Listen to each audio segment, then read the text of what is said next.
அருகே 28 டன் தார் ஏற்றி வந்த டேங்கர் லாரி தேசிய நெடுஞ்சாலை அருகே உள்ள சரிவு சாலையில் கவிழ்ந்து விபத்து. சாலை முழுவதும் பரவிய தார்.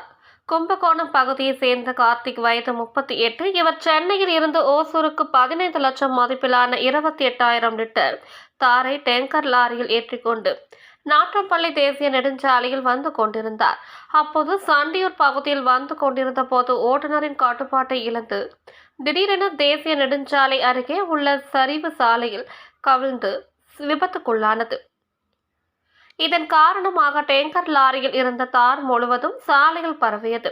மேலும் ஓட்டுநர் கார்த்திக்கு லேசான காயங்கள் ஏற்பட அவரை மீட்டு அக்கம் பக்கத்தினர் நாற்றம்பள்ளி அரசு மருத்துவமனைக்கு சிகிச்சைக்காக அனுப்பி வைத்தனர். மேலும் இந்த சம்பவம் அறிந்து வந்த நாற்றம்பள்ளி போலீசார் வழக்கு பதிவு செய்து விசாரணை மேற்கொண்டு வருகின்றனர். டேங்கர் லாரி கவிழ்ந்து விபத்துக்குள்ளான சம்பவம் அப்பகுதியில் பெரும் பரபரப்பை ஏற்படுத்தியுள்ளது.